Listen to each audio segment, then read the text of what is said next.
Hello दोस्तों, मैं सौरभ तिवारी आप सभी का स्वागत करता हूं करियर पावर बिलासपुर में। आज हम डिस्कस करने वाले हैं रेलवे का सिलेबस, है ना।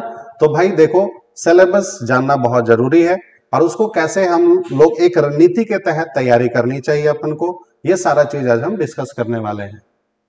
तो यहाँ पे आप जैसा कि सिलेबस जो देख पा रहे हो, ठीक है। तो सबसे पहले एनटीपीसी को आप देख रहे हैं और इसमें ये सारे पोस्ट हैं जिसको आप देख पा रहे हो।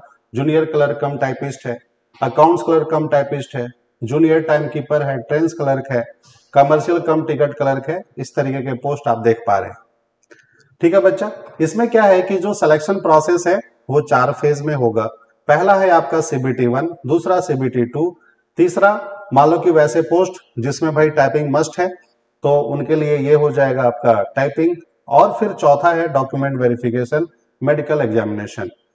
ये इसका ऑफिशियल वेबसाइट है @indianrailways.gov.in, ठीक है। आइए, यहां पे सब चीज जो है दिया गया है, ये जो अभी हमने आपसे डिस्कस कर लिया।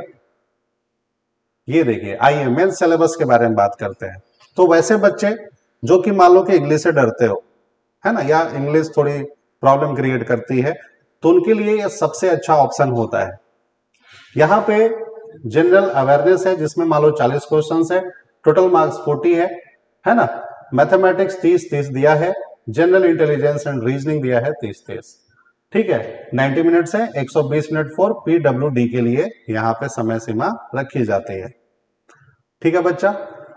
इसमें देख रहे हैं आप कि सिलेबस जो है आपका, इसमें सिंप्लीफिकेशन जो मैथ से है, जिसमें BODMAS rule, fractions, approximate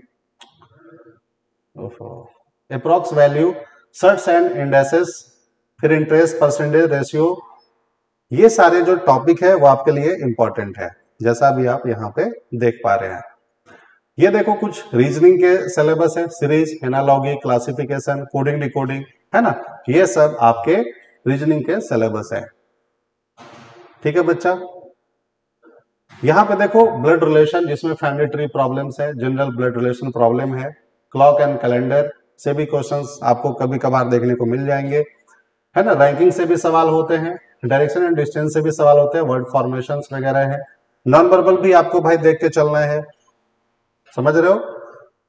उसके बाद ये देखो नॉन वर्बल जो भी है ये भी आपको देख के चलना है।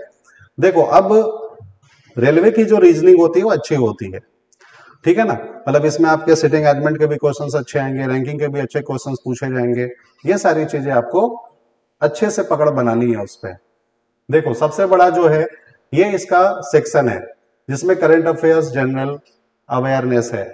इसमें क्या है, economics, current affairs, geography, history, polity, ये सारी चीजें आपको देखनी पड़ेगी।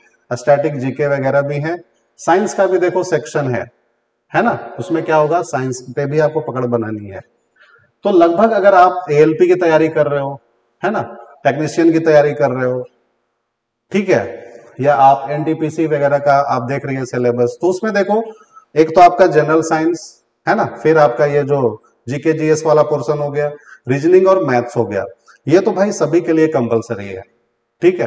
अब मान लो जो बच्चे एलपी की तैयारी करते हैं तो स्टेज 1 में ये पूछा, स्टेज 2 में 2 चीजें इंक्लूड हो जाती है उनके लिए, है ना।